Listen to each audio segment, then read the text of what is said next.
Hi, I'm Chef Alan Tetreault with Global Sugar Art, and today I'd like to teach you a very easy but real nice technique of buttercream cake decorating.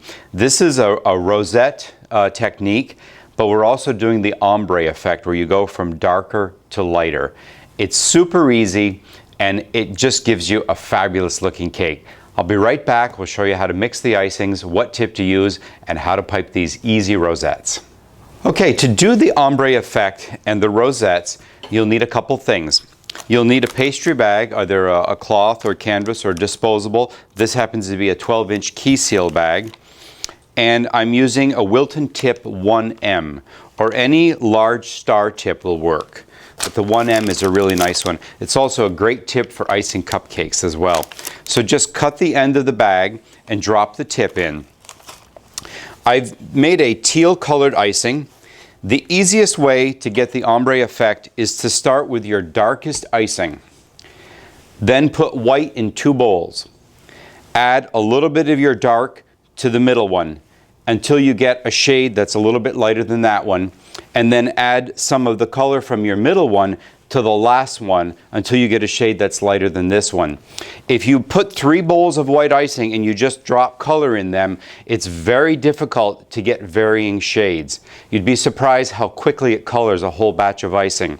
So use one color a little bit into white icing to make a softer color, and then use a little bit of that one into white icing here to make, again, a softer color yet. That's the easiest way to do an ombre effect on a cake. I have 2 piping bags filled. I'm going to put some in my 3rd one here.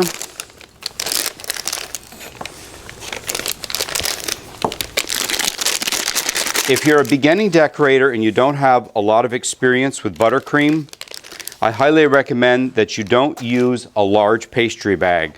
A 10 or 12 inches is as large as you want to go. The reason for that is after you fill this bag, give it a twist and you're going to hold it between your thumb and your finger. The larger the bag of icing, the more icing you have in there that you have to push through, and that requires a lot of hand strength. If you're decorating and your hand is wiggling like this, it's because your muscles aren't in control and you're pushing too hard to get the icing through. Use a smaller bag, hold your wrist, and you'll find that you have a lot better control and it's much easier to decorate. That's just a tip for a beginning decorator. We'll put this aside. And I have a cake all iced in buttercream. Now, on this cake we have 3 layers of the ombre effect. You can eyeball it or you can mark the cake so that you get the exact same height on all 3. This is a regular hem marker that you can buy at any craft supply or sewing store. And if I measure from the top to the bottom, I have 5 inches. So I'm going to do, I want a little bit of a border on the top. So I'm going to go between 1 1/2 and 1 3/4. And I'm just going to make a couple marks. Just lightly push into the buttercream.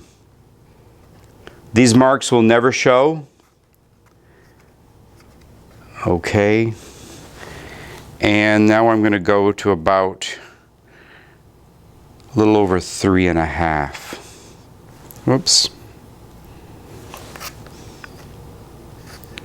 And I'm going to make a second set of marks. These are just guidelines for me. Okay. To show you how to do the ombre effect, I'm going to do it on my board here first.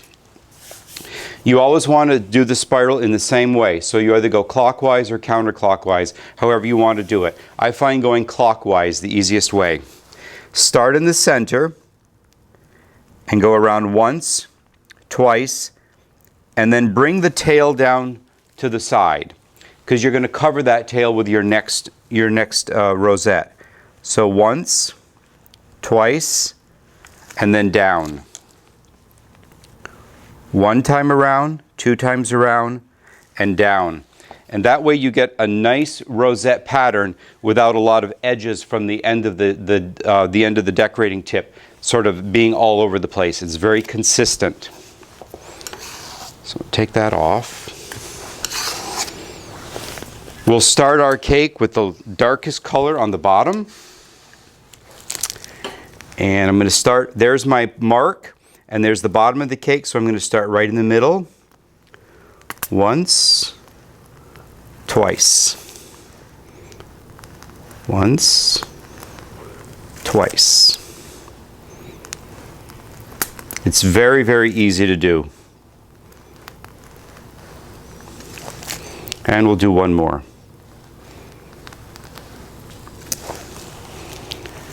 And then you take your second color.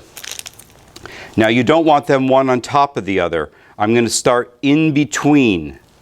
So I'm thinking there's my second line. So I'm going to go right in between. Once, twice.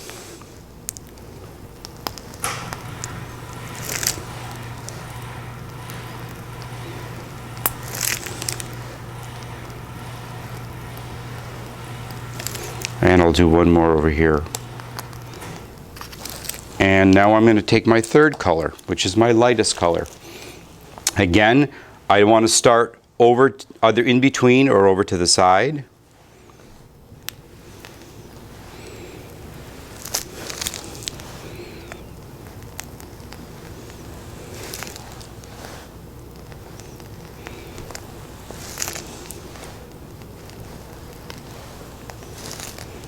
There we go.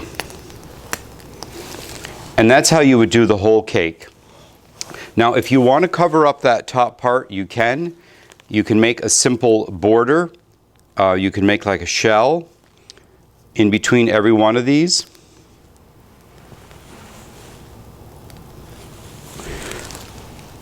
It all depends on the final look that you want.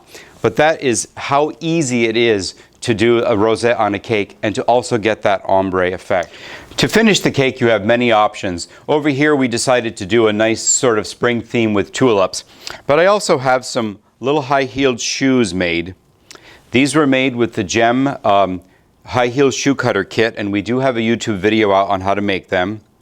This would be appropriate for Mother's Day or a birthday or some sort of celebration, whatever you want to use it for.